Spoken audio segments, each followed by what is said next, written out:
Allow me to impress this upon you. We all feel insecure. Every one of us. Everyone you know, everyone you have known, everyone you have ever seen, ever heard, or heard of. Every one of them insecure. And each has learned the best hacks they could come up with for themselves, given what they've got. It is the same for all of us, even while it is uniquely us for each of us. Beautiful. It's just beautiful. We could not possibly conceive of something better than that to wish for, because as soon as you start trying to restrict or take away from that we're in the same boat and yet still get the freedom to be ourselves, any of its natural attributes, you begin to deny yourself the full beauty of the truth of it. You are endless, and every choice you make influences the shape, form, and quality of all the rest of your eternity. All the rest of eternity relative to you. That is both pure freedom and pure self-responsibility. And you would not like to have either of those removed. We are all on an equal footing. That is the truth of the matter. And that means that you personally and individually, you are, relative to you, an equal half to all the rest of eternity, all the rest of existence. Everything outside of you is perfectly matched and balanced by everything within you. Everything before you is perfectly matched and balanced by everything behind you. And everything above you is perfectly matched and balanced by everything below you, forever and ever. It is as it is, because it is as it must be, because it is as it can only be. This is it, right here, this very moment and everything in it. This is your choice point. And this one. And this one. Each directly influencing the shape and quality of the entirety of the eternity that follows.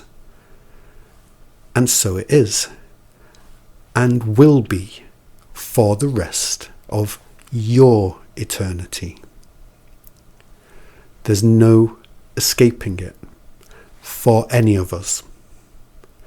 We are all the holy innocent child, forever and ever. Knowing this leads to coherency, optimal coherency. And not knowing this is self-polarization.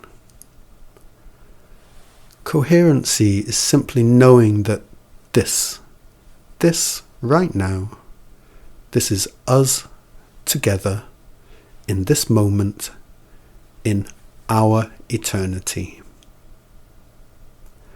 Thing is, You are either eternal or you are not. There is not, there cannot be an intermediate position. You either are or you aren't, by the word's own definition.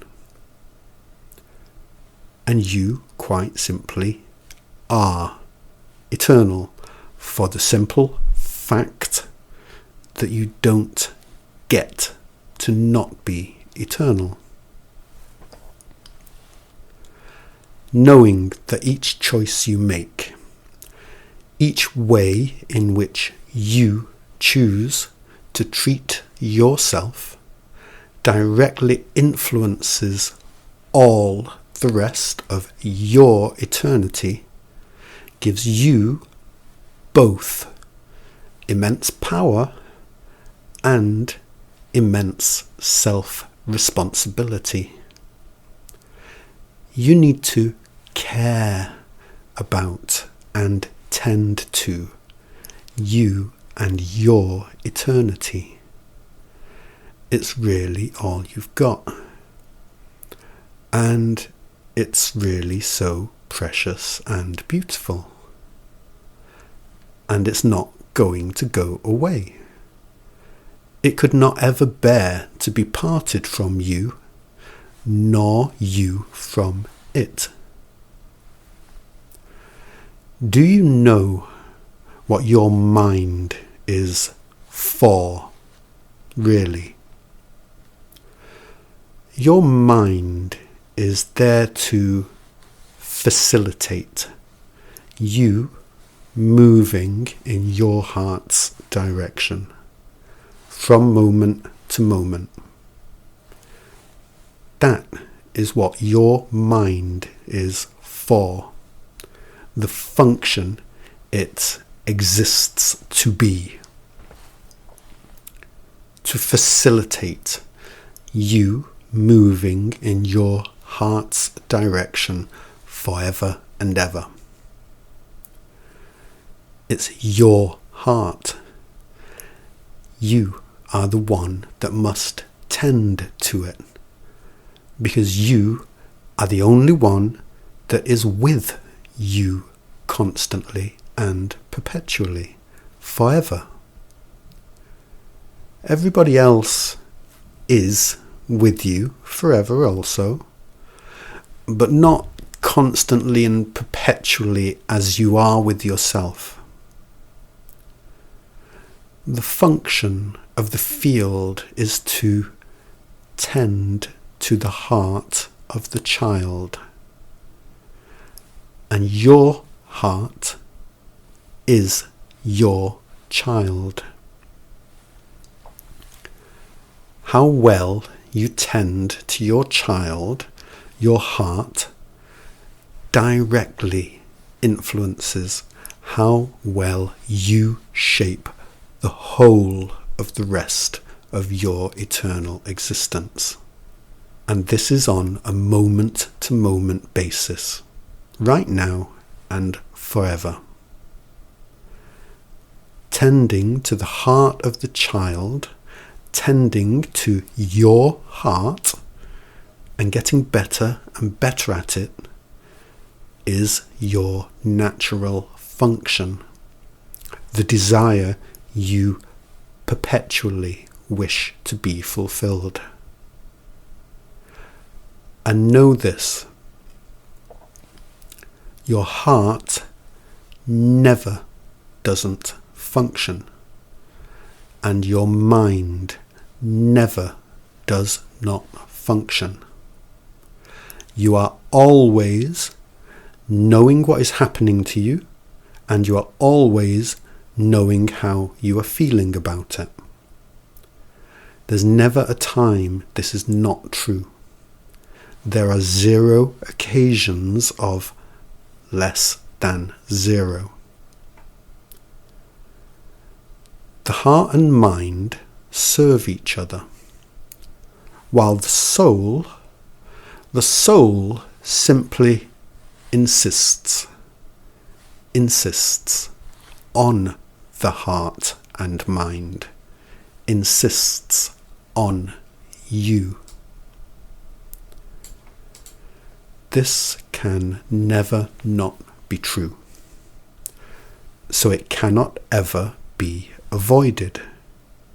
So it becomes, when recognized coherently for truth, both your tremendous power and your tremendous self-responsibility. If you think about it, self-responsibility is what you are forever.